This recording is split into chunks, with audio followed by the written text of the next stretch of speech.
as a school, what is our job?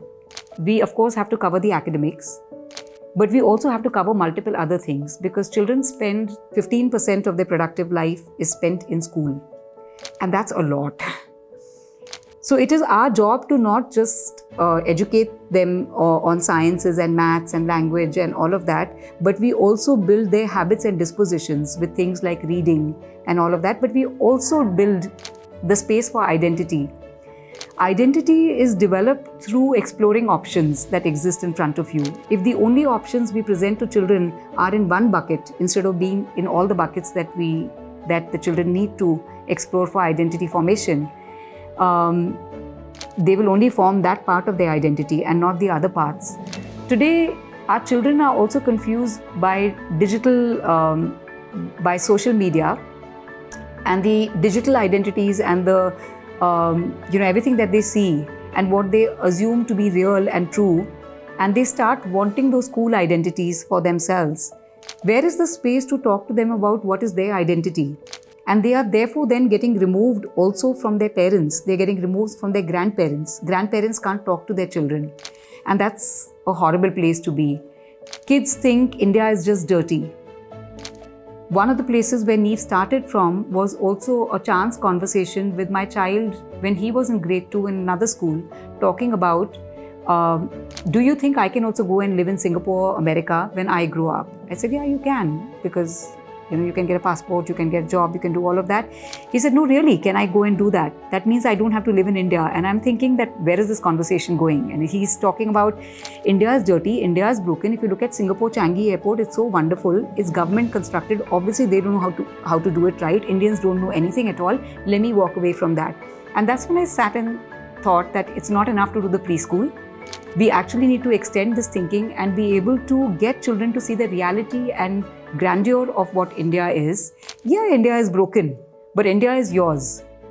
If you can't own up to that India that exists, then there's part of you that's not educated.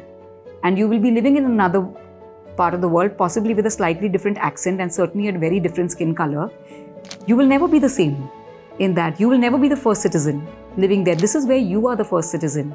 If you can't see the reality and grandeur of India and recognize that what's broken may not be your responsibility to fix, but it can be fixed, and there's still beauty in all of that, you're not really embracing your identity in that case. Identity develops in a very complex way, and the construct of identity, a lot of educational philosophers from Erikson to Marcia to many people have spoken about how identity gets developed. It develops essentially from exploring options in front of you. And they talk about these interesting terms which are financial terms of moratorium and foreclosure, which are banking terms. But when you are in the process of exploring a source of developing identity, you are in a moratorium period, literally, because you are exploring that and you're figuring whether you want to commit to that as your identity. But if that's not even offered to you, and that was okay for us to grow up, because we grew up in a world where we did not have digital distractions. But our kids today, when they are not growing up with exposure to all of these buckets, they have an ambush of digital distractions which is filling that bucket up for them. So when they are looking at all of these buckets and they are filling these buckets up now with the digital stuff that's coming rushing at them, we are creating foreclosure for them. Before they have a chance to explore, now this is getting closed and they are saying, this is my social and cultural identity, and they go away from that.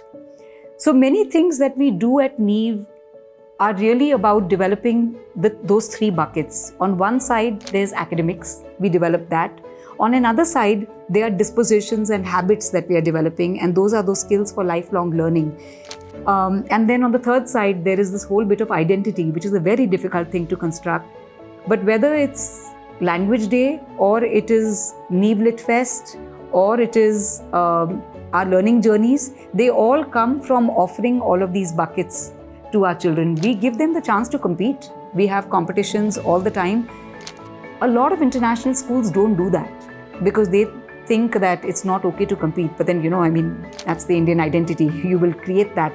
Don't deny it. Don't test the wrong way, but create that opportunity.